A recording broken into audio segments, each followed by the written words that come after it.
Matt Eagles, it is a huge honor to chat to you. You are a person who I have a great admiration for. We've met on a number of occasions in the UK at Founders Forum Health Tech and otherwise at a number of events in the UK. You are really a person who I speak about a lot. But whenever I do a talk at Singularity University, often I mention Matt Eagles because you've been such a personal inspiration.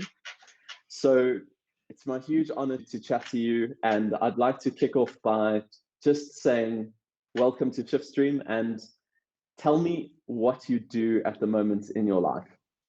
Adam, what can I say? What a tremendous welcome. And I must explain, actually, first of all, if I'd suddenly disappear off the screen, it's because my dyskinesia, my involuntary movements, quite. Well, when I'm really happy, or they're kind of linked to my emotions, so I'm really happy at the moment. So if I suddenly disappear off the side of the screen, I haven't gone for good. It's purely a temporary thing. No, thank you very much once again, Adam. No, at the moment, I'm in one of the best places I think I've ever been. I'm a patient advocate, a patient engagement specialist for a company who are healthcare communications specialists. So basically, I deal with all things patient.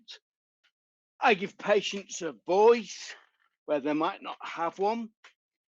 I fight for their causes with pharma. I just want patients to be treated as normal people and not to be segregated away as second-class citizens, or to have decisions made for them that instead of being asked the question them directly to themselves, people assume that they know what's best for patients. That's not always necessarily the case, but I love it. I get to well, not this year, obviously, for various reasons, but last year I get to travel the world speaking at conferences. And I think one of the reasons why I get invited is because I like to smile, and things aren't always the best for me, but I always have this big fat grin on my face. And I think people often wonder why. I certainly can attest to that, Matt. I've met you on a few occasions, and I remember you had this great joke. At the time, you said, you're one of the only men that can be turned on by remote control. Yes, that's very true, actually. Your whole approach to your work, the inspiring work that you do as a patient advocate, it's unusual, rare work. And then the fact that you go speaking around the world, start off by telling me a little bit about why you joke that you're one of the only people who can be turned on by remote control. Yeah, and as if by magic, I do actually have my remote control here in front of me now, which I can show to the audience. And I shall switch it on now. That is the device. It looks a bit like a mobile phone. But really with this is the difference between me being able to talk and move and not. So if I was to turn my stimulation off, this is the battery, by the way, that I recharge, because I have a rechargeable deep brain stimulation system. So basically I have a brain pacemaker, if you like. But recently I had the battery changed, so it's a rechargeable one. And when the settings were first redone, they weren't the correct settings, and I realized quite how bad my condition has progressed, because I really couldn't move.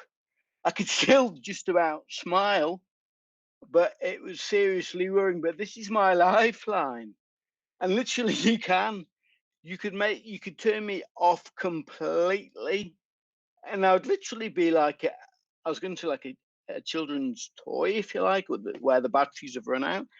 It's exactly like that.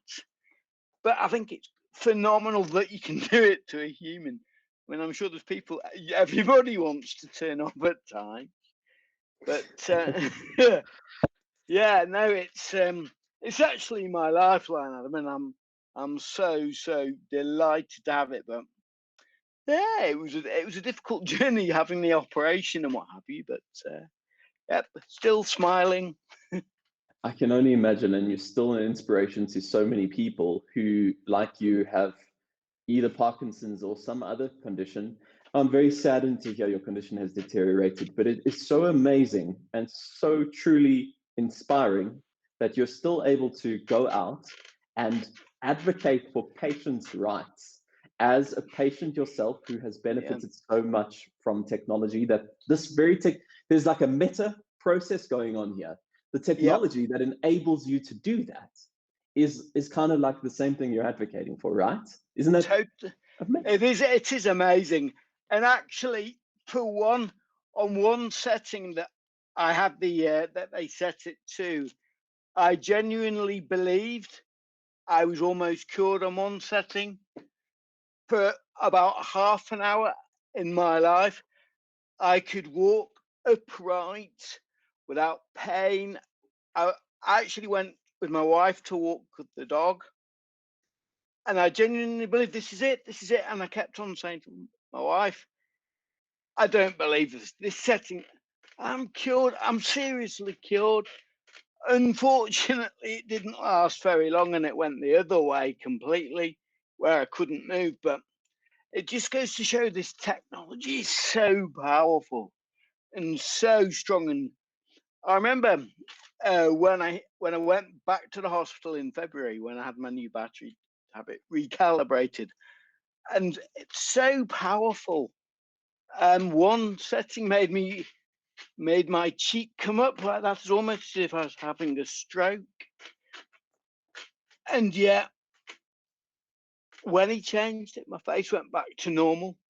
And it goes, the power of these things is incredible.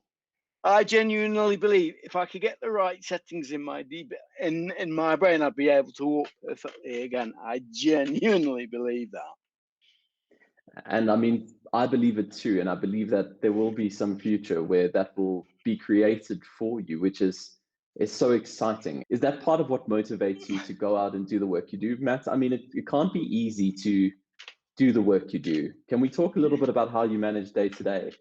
Yeah, of course. Yeah. It is difficult. There's absolutely no doubt about it. Parkinson's affects every single part of my life. It's difficult getting dressed. It's difficult having a. Sometimes if I'm disconnected, it's too dangerous for me to get in a shower because I twitch around. I mean, I actually have a background that I can bring into my shot here if I feel like I'm going to disappear. So if you know, if I disappear out of the picture, you got a nice picture, some carnations to show. But to no Very effect. thoughtful, Matt. Well, they're actually from our wedding, actually, 6 years ago.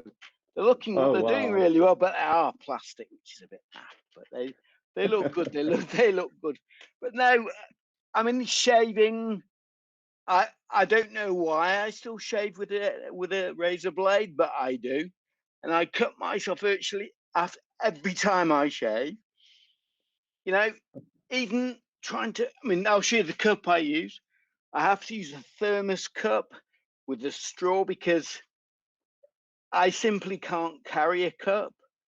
If I do, I'll be left with the drink could be gone before I'd had a chance to have a drink of it, and it'd be all over the floor. I mean, it really is a tough gig. Even trying to type. I mean, I said to you briefly earlier on. I was trying to write down Daniel's name. I think we're going to refer to him a bit later. But trying to write when your hand's going all over the place is now an impossible. And that means trying to type on a keyboard is now an impossible. Hold a book. It affects every little thing. Fortunately, when I do go on these conferences, I take advantage of the assistance that are offered at airports. I think this is a big thing that some people are a bit embarrassed to sort of take assistance. My view is, cracky, if it helps you in any way, shape, or form, and it's available, just use it. I mean, I get wheeled everywhere at airports. Great, I, love it. I totally appreciate that, Matt. I think that every accommodation and every opportunity to have some support is fantastic. I think disabilities or challenges come in so many different forms. It's hard to systematize or create process to Yeah, cater for. Is that one of the things that you're mindful of in your patient advocacy? Do you talk about that? absolutely. Well, everybody's different, Adam. Everybody, like you mentioned, has different challenges. And I'm very aware to advocate that people have to be incredibly flexible, because even people who've been diagnosed with the same condition can be so different. And we're all different people anyway. So I advocate for the fact that, hey, don't just take my word for it. There's lots. I try and give people who maybe haven't got the platforms that I'm able to speak on, I aim to give them a voice as well. Not in a politician's type way, but just make you sort of democratizing health, if you like. Absolutely. It's a way. It's if I am exceedingly lucky to speak on the platforms that I do speak on. But it's nice to be able to give opinions from not just my point of view, but other people as well. It's very powerful that you are giving all these people a voice and advocating for their lives. And Matt, we met a few times, as I mentioned. One of the times we were on a panel together at a brain technology conference. We were Yes. talking about brain tech, and it is the very brain tech that has enabled you to get out there and be the remarkable inspiration that you are, to go and travel the world and speak at all these conferences on behalf of all these people who may be voiceless. And that in its essence is very powerful, but you do it with such grace and such humor and with such a big smile that you are an inspiration to everyone that you meet. I just have to say that. Oh, Adam, thank you so much. That really. I'm in fact incredibly humbled. I really am. You also approach things from a very humble perspective, and you're just a very approachable human being, and you've just got a great spirit, Matt. And tell me, how long ago did you start suffering from Parkinson's, and how long ago were you diagnosed? How long has this been going on for you? Well, it's quite odd, really, because officially, according to my GP digital health records, I had Parkinson's in 1975. Wow. So 45 years ago. Now, I was about 7. Well, no, I wasn't about. I was 7 then at that age. And it's a tough gig being a kid when you don't know what's going on. I think initially they wouldn't have, and I think even now they're reluctant to diagnose Parkinson's in young children. But they certainly in 1970, in the 1970s, they were very, very reluctant. They thought I'd got a brain tumor, first and foremost, because I just simply had no balance. And it was frustrating for me because, I mean, I'm sure in South Africa, you're big sports fans. A lot of people are big sports fans. Well, I'm a big sports fan too, and I always have been. But at the age of 7, I played junior rugby, and all my dad and my uncle used to come and watch me, and they noticed that all of a sudden I just couldn't catch up with any of the other players, and I just used to run past me, and that was one sort of warning sign. Another was when I was playing soccer. I used to love playing goalkeeper, but I found I was actually diving to save the ball after it had gone past me and was in the net. So I thought it looked pretty spectacular at the time, but unfortunately the ball was already in the net, and the team were already celebrating, and I was in mid-dive. It's quite a tough gig for young kids, but it teaches you a remarkable sense of resilience. Definitely, Matt. It really does. I've started to do a few of these stories, and it's amazing how much young people and sport is a memory that has persisted and sustained, and potentially being limited in that context has had a meaningful impact on, I think, many people's lives. I think absolutely. And interestingly, to moving on from when I was very, very young, I used to get so frustrated because I loved playing, but either people wouldn't pick me for their team. I was desperate to get picked. And I think part of that, ironically enough, is because I was adopted as a 18 weeks. So I think deep down, I desperately wanted to belong to. So be it a football club, a family, I have a deep sense of wanting to belong and wanting to fit in. So I think that was that was quite a tough gig as well. But as I grew up, and this is a real interesting fact, because I was so used to having to move my body weight around because my legs were so not weak, but they weren't working properly. My upper body developed so I had really strong shoulders and back. And when I was about 15, I started training in the gym in the school where I was, and I made it into the basketball under 16 school basketball team. But I also, and this was a big plus for me, I became very good at arm wrestling, and I could beat every single person in my year. Arm wrestling, apart from one guy, and this particular guy went on to play rugby for England, and he managed Stade Francais. He became the sporting director at Stade Francais as well. Played for Biarritz, so I was quite pleased with myself. So it does have its pros as well.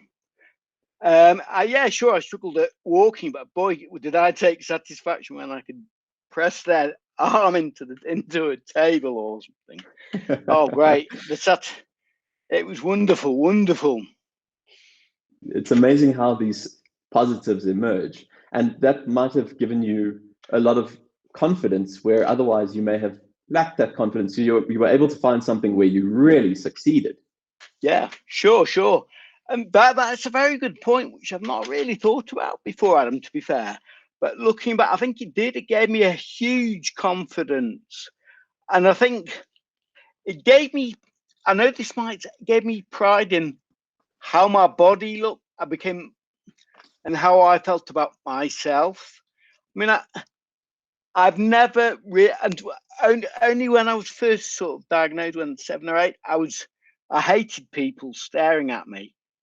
But when you think about having a 7 or 8-year-old staggering around, pretty much looking like they're drunk is very unusual, and it kind of, people will stare because it's different. And this is what I'd advocate actually. People still stare at me now, but that's probably because I've got all sorts of things tattooed on my legs. And when I'm walking funny wearing shorts in the middle of winter, it's a bit odd. But no, when people stare, it gives you an opportunity to educate them. My favorite line is, you can sense when people are staring at. I just go, hey, it's okay, I've got Parkinsons. And you'll find people go, oh, okay then. And people are naturally curious. That's that. And it gives them perspective. I think so many people in the Parkinson's community get so worried about this, or if they're struggling to get their wallet out in the supermarket or whatever, and they can hear people behind them going, "Oh, wish she'd hurry up," or "Wish she'd hurry up," and that sort of, for me, I just turn around, smile, and go, "Sorry, I've got Parkinson's," and that instantly disarms the anger, the frustration that they have, and instantly creates a bond between the people as well. It's wonderful. That's brave. That is wonderful. That is brave. And that is a great lesson to a lot of people. I think that there's a lot of stigma, and it's hard for people in the moment, especially if there's an antagonized person, to be so wonderfully disarming and calm. And I think it reminds me a little bit of this great shirt that I know you have, which says, I'm not drunk. No, it I've says, I've got Parkies. am I allowed to say this? It says, I'm not pissed, I've got Parkies. Right. It says I'm not pissed, I've got Parkies. I was that I have to say is one of the most, no, not one of, it is the most engaging piece of clothing I've ever worn in my life. And I'll tell one of the reasons is when people see you staggering or walking towards them, they instantly start smiling when they read what's on your t-shirt. And I kid you not. I mean, I'm a big sports fan. Period. I was at the British Superbike meeting at Alton Park, and pit grid girls, riders wanted their photograph taken with me because they believed in what my t-shirt said, and they thought it was funny and lively, and they did say I was brave, but I have to say, possibly the most engaging was two guys who are actually from my home city of Liverpool, and boy were they drunk. And one of them they were quite big guys as well. They were clearly, they were wobble. They had cans in their hands and everything. But they came up to one of them, I don't know why I'm doing this. One of them put his arm around me and said, I am drunk and I haven't got Parkinson's. That t-shirt is brilliant. Wow. And because when they first came towards me, they were big guys, and you know why they're coming towards me, but they're actually coming because they liked the t-shirt. So it was quite incredible, really.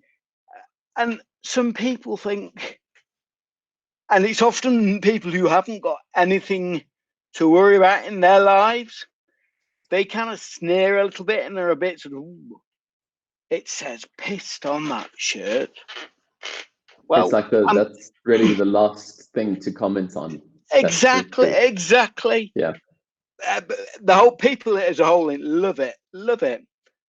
And sorry, if I'm going to just have a good point to make.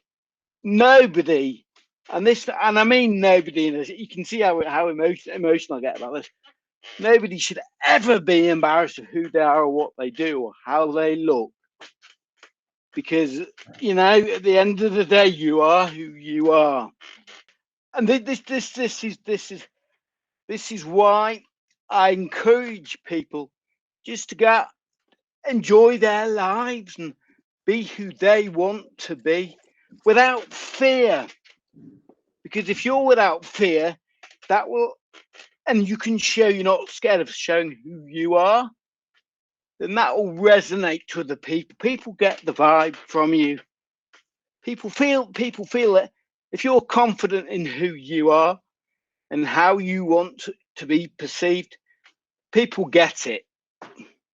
They really do. And I say, I love being me. I'm still trying to be the best version I possibly can. I don't get it right all the time. But hey, you know, you have to get out there and show people that, hey, you can be strong and you can have a different challenges and still be strong and mindful and care about people. Fully agree. And that is a very, very powerful message that you've just conveyed. You're getting out there the way that you do, it exudes such bravery. You show such bravery in doing so. And we spoke a little bit about bravery and self-belief and maybe linked to the arm wrestling somehow. But I'm wondering about, what was it that changed you from being a young person who potentially had a lot of challenges as a result of the condition that you have and what you were going through? What enabled you with such purpose, Matt? How did you go through that process? I think actually through adversity. I think adversity made me a stronger person.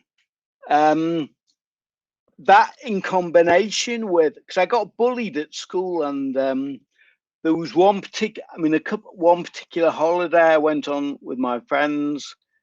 I think it was to Spain, and I got bullied on the holiday, and I'd like off to make them a drink, and then I know it doesn't sound like a big deal, but I offered to make them a brew, and we stayed in mobile homes. We were 17, 18.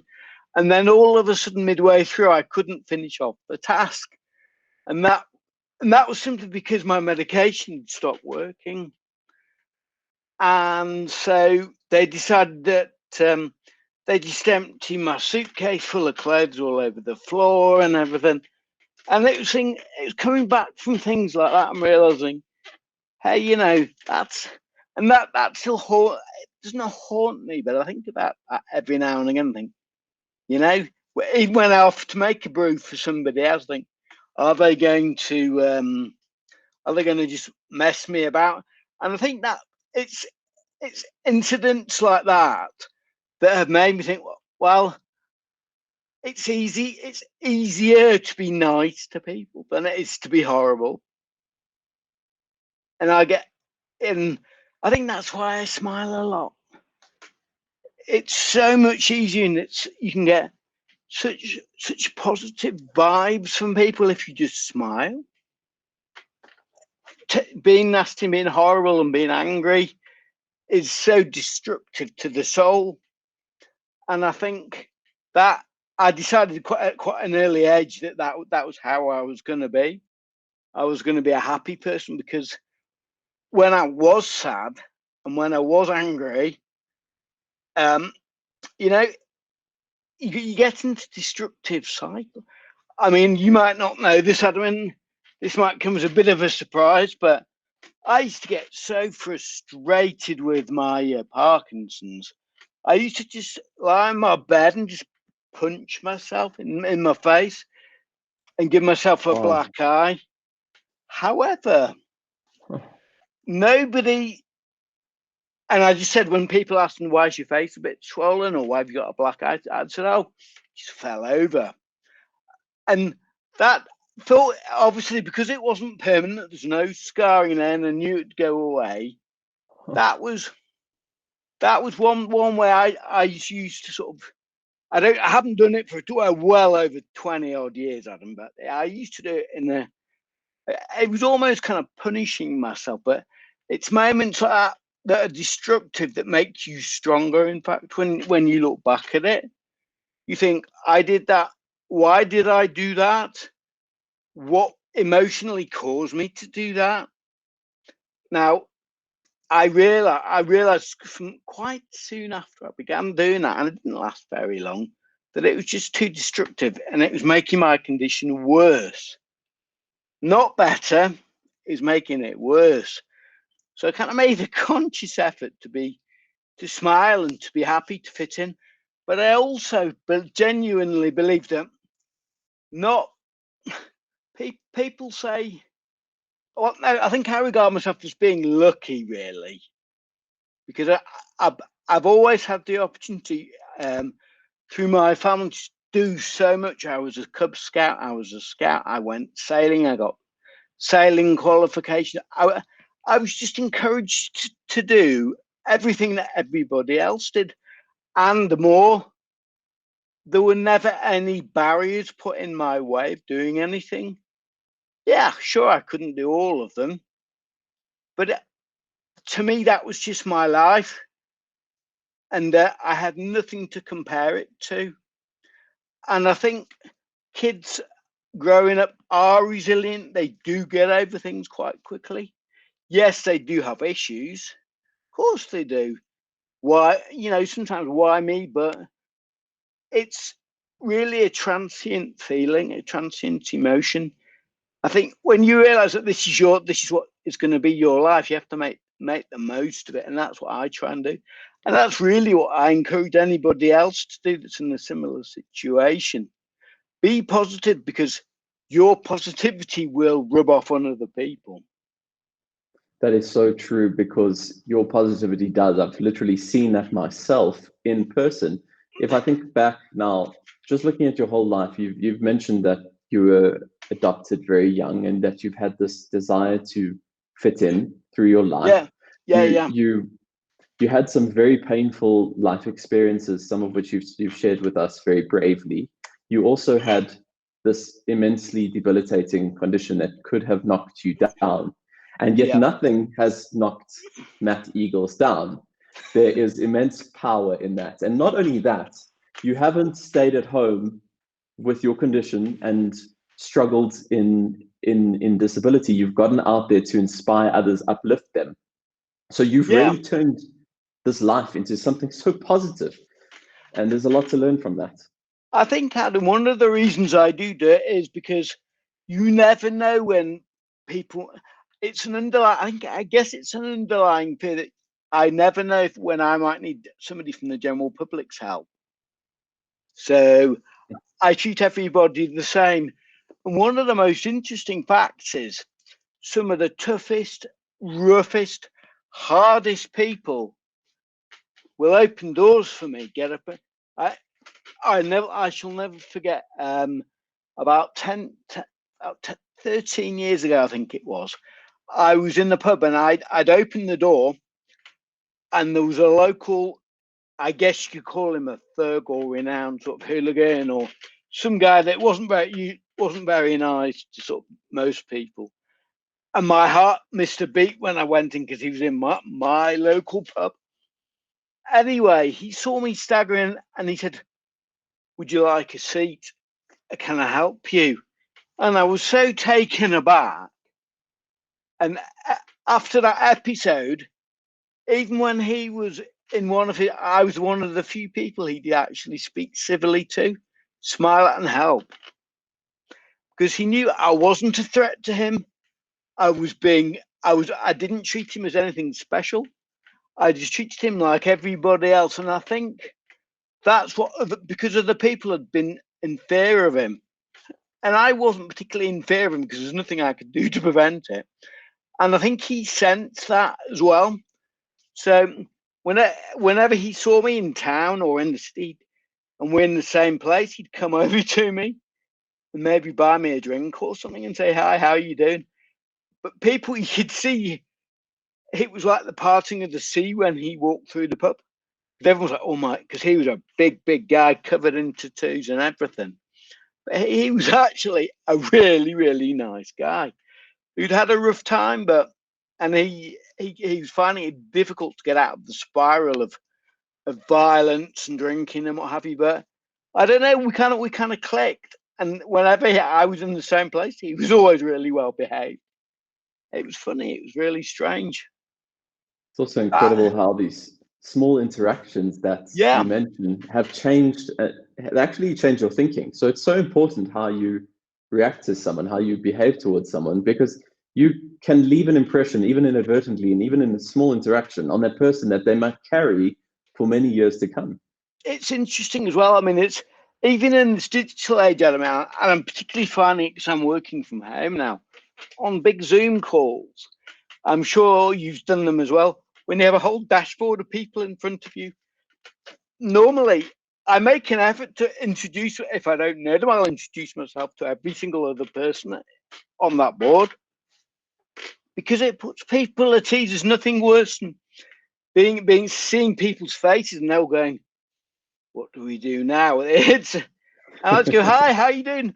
And if providing the names underneath, and I say their name, you instantly can engage with people, and it's almost like an icebreaker. But as you know, I mean, I love meeting people. I love talking to new people, and I love getting positive feedback back.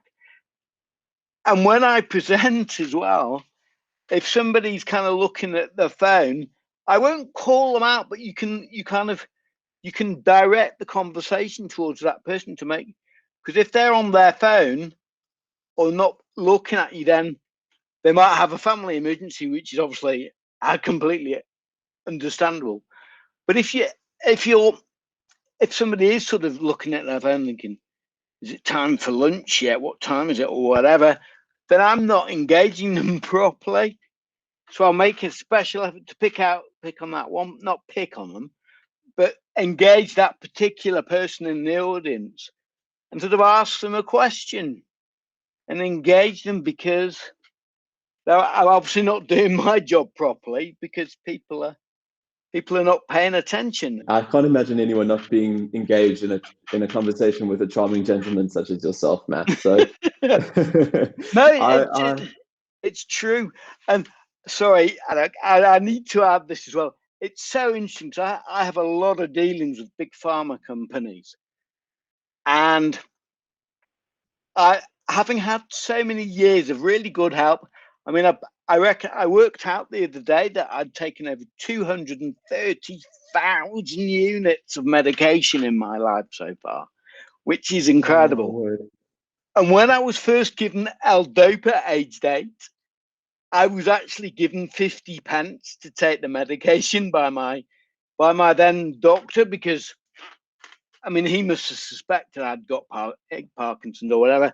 Anyway, that was when I was first medicated, and I'm still on L-Dopa now, or bits of it. But having had so much good service from the pharmaceutical companies, and suffered side effects as well, I'm not afraid to sort of not challenge, challenge them, if you like. There was one particular episode, so you might have to edit all that's going on. I know I'm going on. There was one particular episode where we were presenting in Berlin, and I'm not going to name the company, but I could see that the presentation that we were doing was not being. We're in a boardroom, so there weren't that many people in the room, and again, the woman was looking at her phone and looking at anywhere but at me. And I said, is there a problem here? And she said, yes, we have no budget and no time. So I kind of said, and she was one of the foremost people in her company. And I said, well, is it because you don't want us to do the work? Because I said, I've got Parkinson's, as you know, and I said, if I come up against a barrier, I try and find a way around it or over it. So are you trying to tell me you don't want us to have the work? Because if it's a question of finance or time, that there are ways around doing that. And that the CEO was in a meeting with me, and his mouth had dropped. But I'm not afraid of sort of saying, look, if you want a solution, there are ways of doing it. Don't just put sort of time and money as a barrier. If you really want to do something, you can. It might be you might have to fall over a few times, but if you don't get up and try again, then you die. it sounds like you exhibit bravery not just in your actions, but also in those moments when bravery is really required, Matt. That's a special thing to hear. Bravery is something that we've come back to quite a lot. It sounds to me like you had some very painful moments where you were going through a lot, and I was very sad to hear that you had a time when you used to punch yourself, and that no one knew about that because of your frustration with your condition. Has turning it around so much, has that been a good outlet for you in terms of your condition? I think it's an amazing outlet, actually.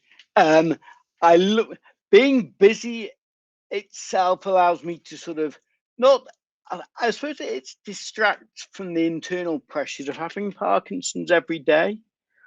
As I mentioned to you before, I mean, it affects every single part of my day.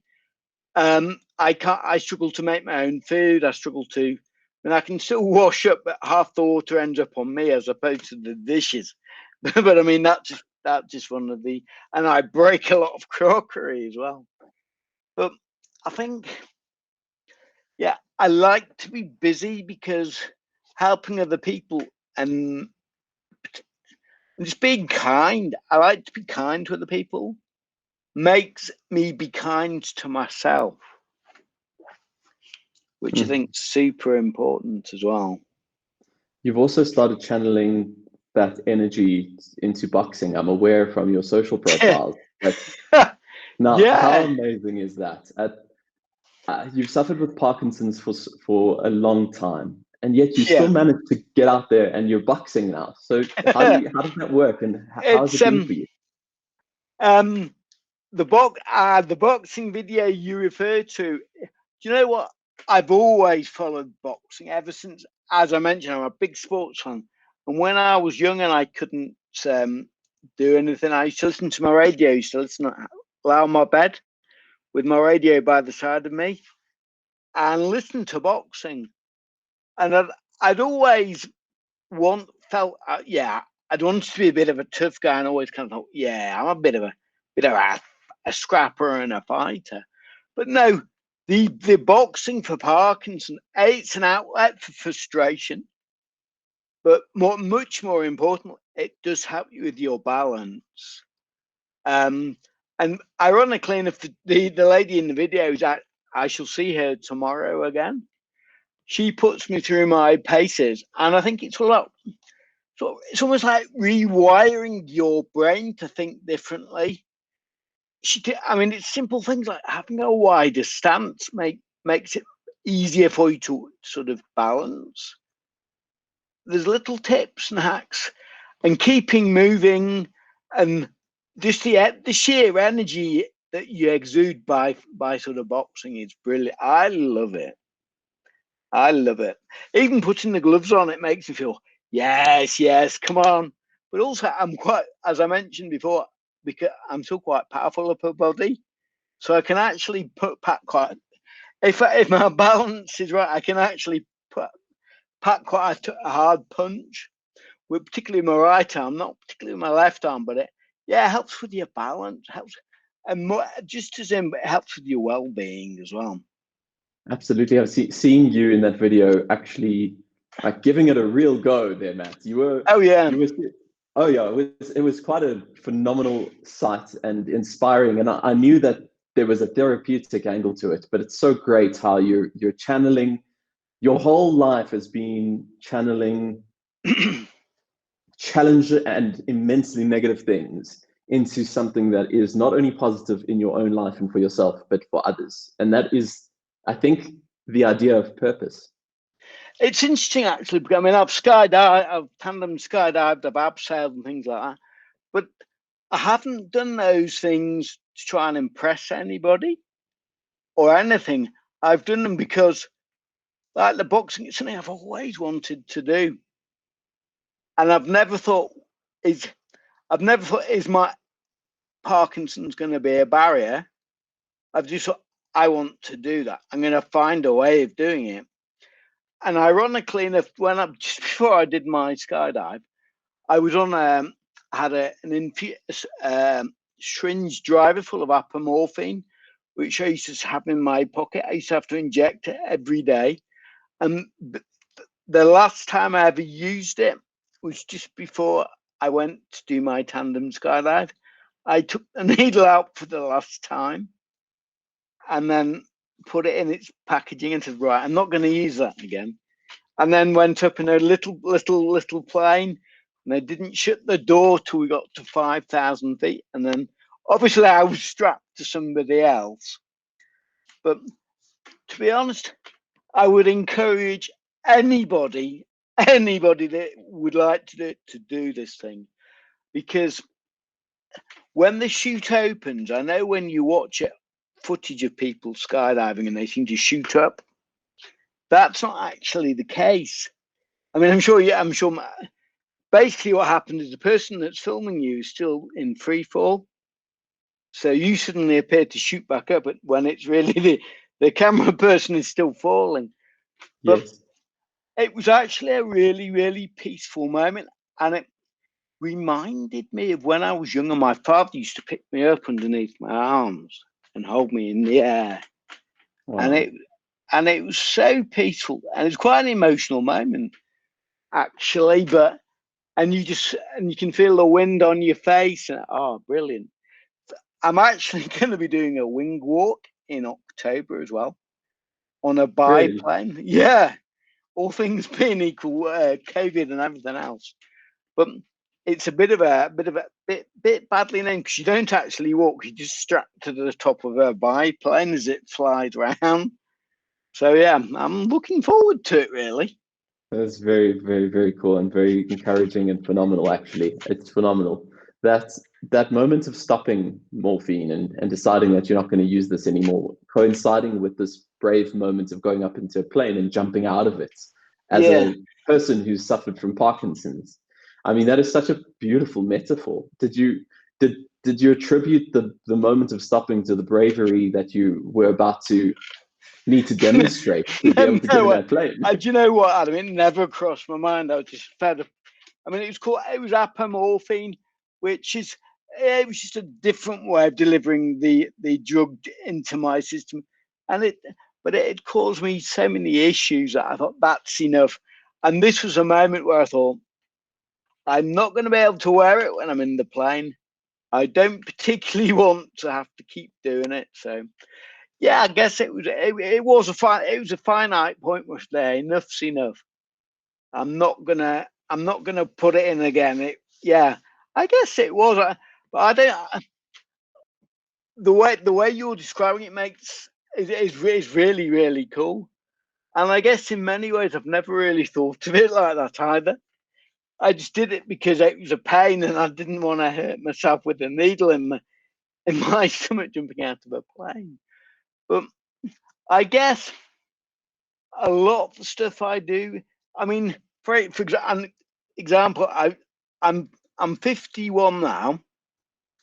When I was 50, I had my first tattoo. And that was a way of showing to myself, A, I'd always wanted a tattoo, but B, could I keep my legs still enough? I wasn't worried about the pain because having Parkinson's is quite painful anyhow, or can be. So the pain didn't worry me at all. It's could I keep still?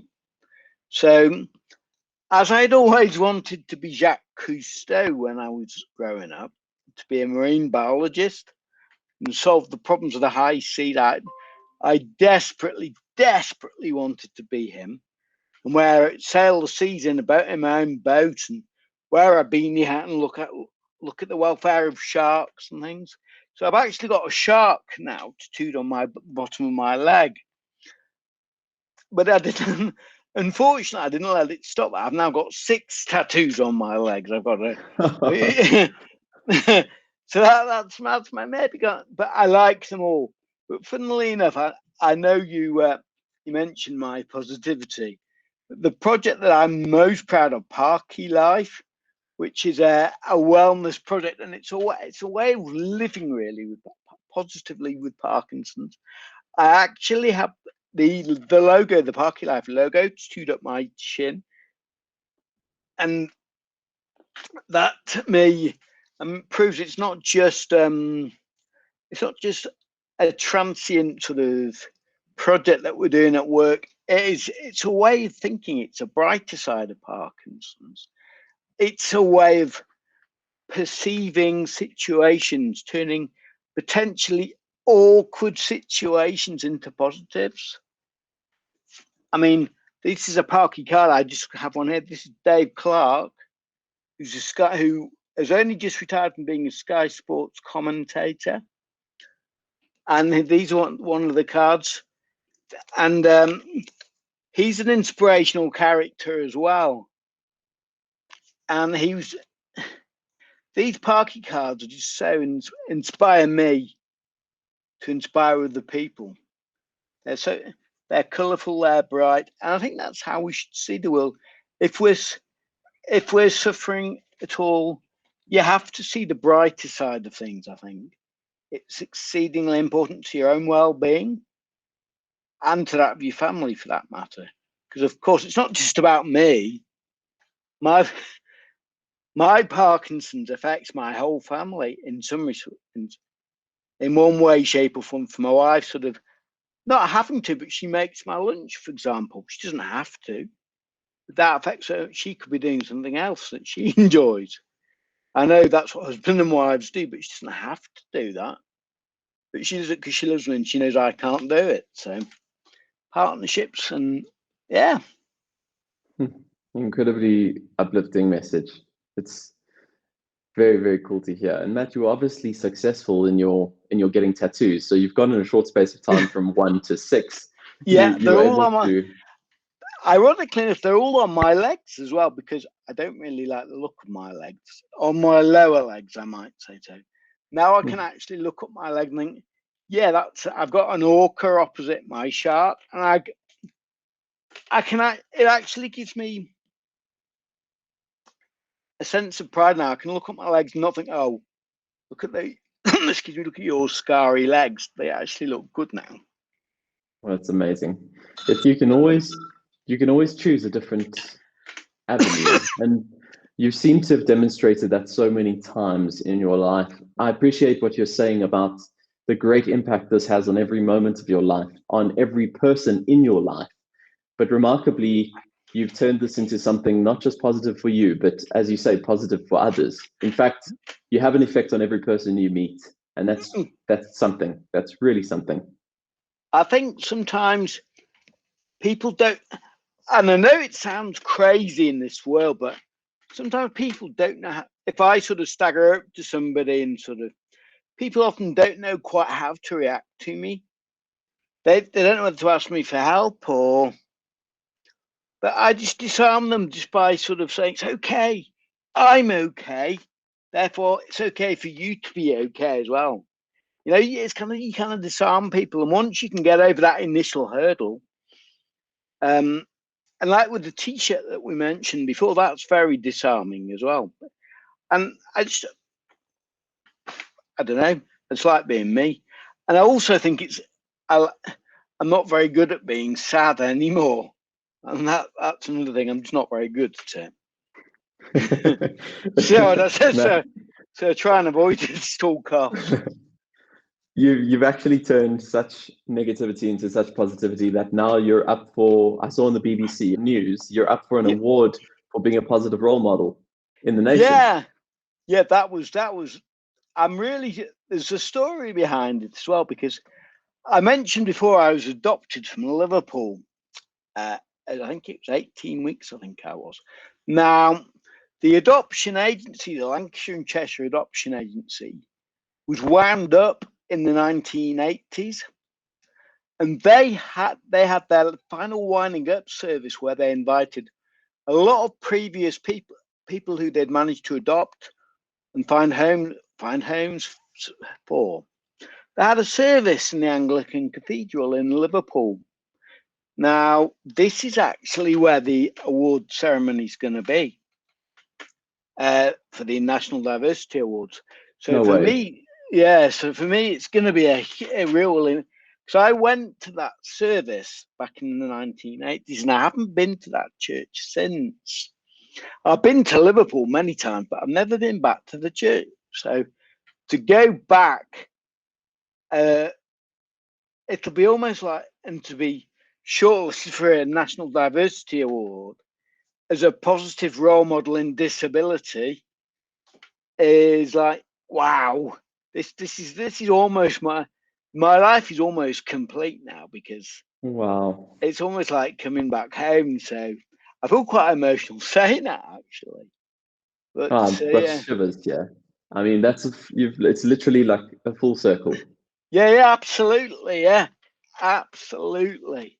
So yeah, I mean, I'm well enough now even thinking about it. It's I was so delighted and so honoured, because I'm not really an awards type person, particularly when people say, you know, you have to sort of tout your own.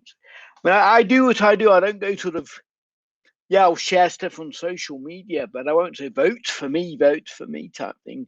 That's, if people want to vote for me, I'm absolutely delighted. But I'd make a rubbish politician, because I wouldn't go out and canvass vote. So, hey, if you like what I'm going to do, vote for me. If you don't. It's a Well, all of what you've said, I think, puts you as the ultimate person to be the nominee and potentially recipient of such an amazing award. So, Matt, congratulations on that. It's very, very inspiring, Adam, and well deserved. Thank you so much. And it actually means, I say, just for where it is as well, means so much to me. And just getting to go back to where it all began, if you like, in the late 1960s. I know I don't look old enough to be 51, you know. Well, you certainly don't box like you're 51, let alone someone with Yeah, well, Parkinson's. I'm thinking of ringing up Mike Tyson for a bit of sparring. No, absolutely not. I've seen what he can do at 54, and Right. I didn't even see. I think he threw about 10 punches. I don't think I even saw one of them. But he's incredible. Well, Matt, it's been such an honor to chat to you, and we wish you all the best for your award and for going back and for that whole experience, and for being nominated in that regard is a real accolade. I just want to thank you for the work that you do on behalf of patients out there, for turning such negativity into such immense positivity.